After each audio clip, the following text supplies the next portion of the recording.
Здравейте, добре дошли на всички. Който иска, може да се абонира тук в канала ми в YouTube. Така помагате на мен и моето развитие. Благодаря ви предварително. А сега нека да погледнем какви му са чувствата на човека към вас. Какво мисли за вас? Какво чувства към вас? Нека да погледнем. Първо да погледнем енергията. Бих казала, че в момента енергията някак си с кралица Пендакли. Може би ти си жена, която... Вижда ли се, да? Ти си жена, която някак си доста скромна, мисли за семейството, грижи се за семейството, знаеш как да постъпиш с решения за повече финанси, бих казала. Също така си мъдра, знаеща, скромна, както казах.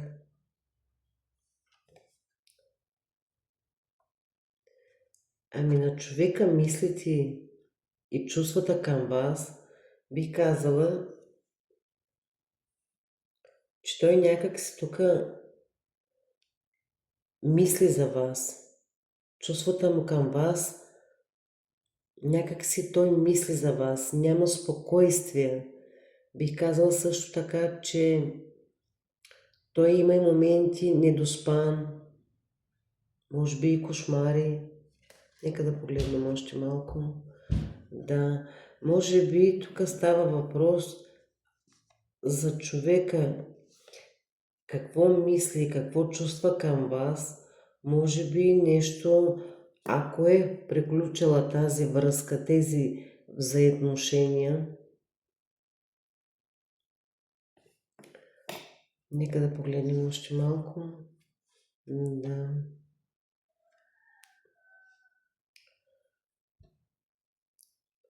С рицар чаши,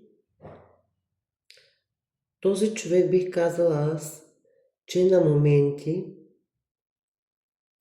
иска някак си, ако са ви отношенията в момента приключили и нямате някак си, бих казала, отношение или никаква комуникация, може би той има намерение някак си да дойде към вас, защото може и да има още чувства към вас. Какво мисли за вас? Какви му са чувствата към вас? Нека да погледнем. Той има чувства към вас, мисли за вас. Но ако е приключила тази връзка някак си, да.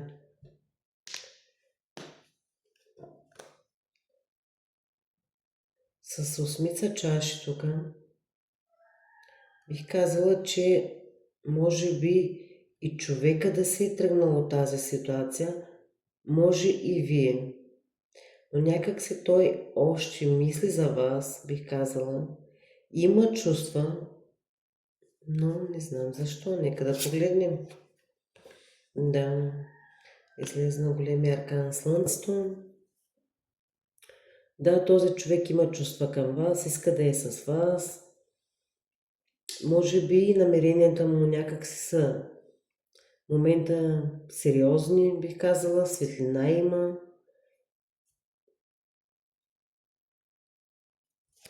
Нека да погледнем още малко. Да. С десятка пендакли. Може би и сте на разстояние с този човек. Той има намерение, има чувства, има емоция, но някак си приключи тази връзка, бих казала. Нямате комуникация. Но защо така? В този момента чувствата му и мислите му са някак си, бих казала, тук объркани. Може би и мечтае доста от време на време, също така.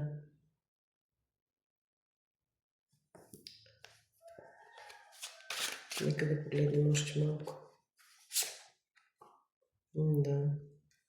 Той има силата. Знае как да постъпи в тази ситуация. Бих казала също така, че той е разочарован някак си вътрешно, се бори, бих казала, с тази ситуация, защото той някак си мисли, иска да е с вас, но каква е причината, че момента нещо, ако се е разрушило между вас, да, ви някак си момента, бих казала тук с карта Луната, минавате през изцеление, може би осъзнатост, може би един от вас е да е бил разочарован, предаден, недоразбран, недослушан, но той има намерение да дойде към вас, мисли за вас. Чувствата и намеренията му са, че бих казала, този човек в крайна сметка ще вземе правилното решение, мисли правилно, взима правилни и мъдри решения. Да. Имаме тук и седмица мечове. Може би да се е тръгнал той от вас някак си без обяснения, или ако ви е излъгал за нещо. Би казала, че някак си неочаквано е приключила тази връзка. Но аз не гледам някак си да има край. Напротив дори, той ще се опита някак си да комуникира с вас. Има намерение, има чувства към вас. Може би на момента бих казала, че има тук с паш мечове на моменти, като някак си детска енергия има. Да. Този човек мисли за вас, той в момента не е, както казах и от начало, вие сте отдалечени, но ще има комуникация, ще има движение, ще ви се обади, ще се чуете. Да.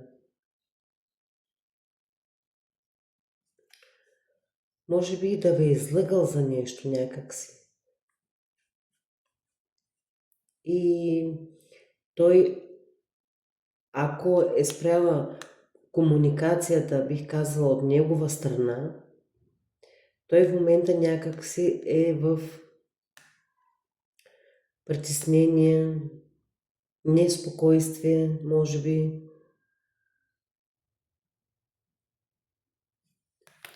Ще стигля още една карта, да. Може би и някак се бори вътрешно със себе си.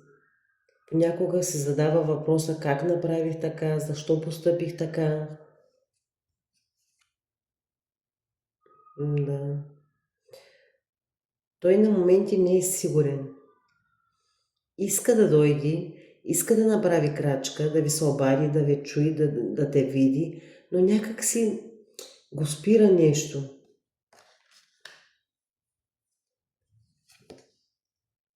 Но в крайна сметка с Асо Жезъл той е решителен, огнен и взима решението да дойде при вас, за да се уточните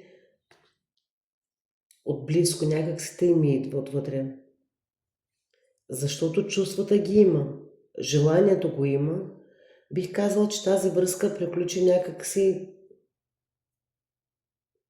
от негова страна.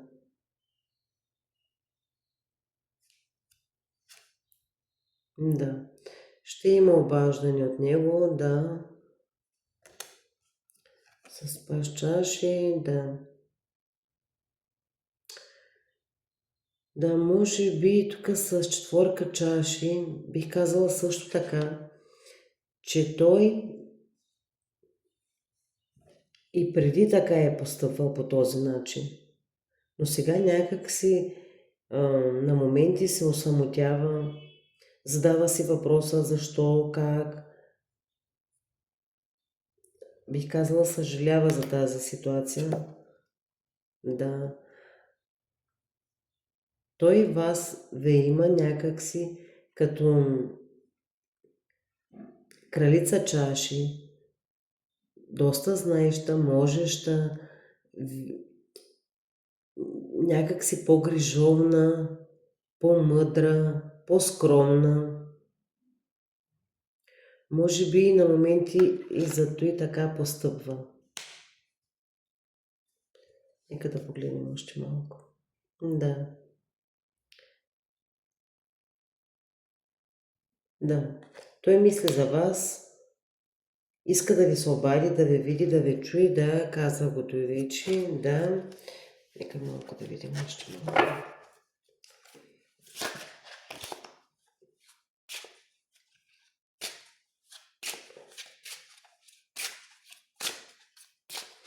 Но защо е постъпил така?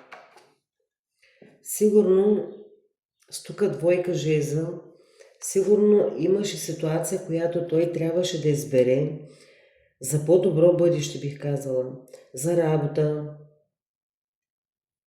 за повече пари. И някак си неочаквано станаха нещата. Да.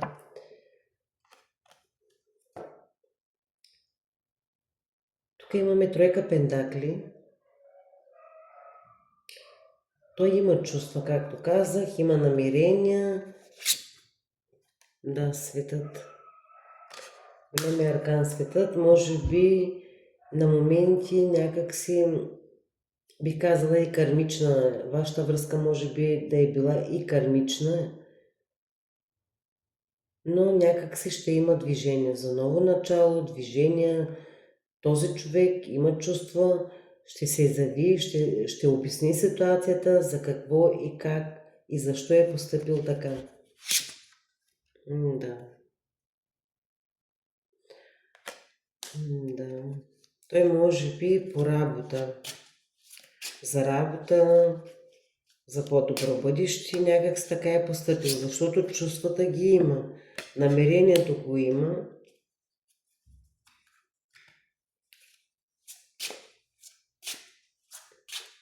Какво още мисли този човек за вас? Бърза енергия. Рицар жезъл. Бърза енергия бих казала. Тук някак си като... Бих казала на моменти той толкова много му се иска някак си да дойде при вас, да говори с вас, да обясни ситуацията, дадената ситуация. Да. Тук имаме и четворки мечове. Някак си той на моменти доста мисли, има нужда от почивка, може би му липсва и баланс. А как ви вижда той? Какво мисли?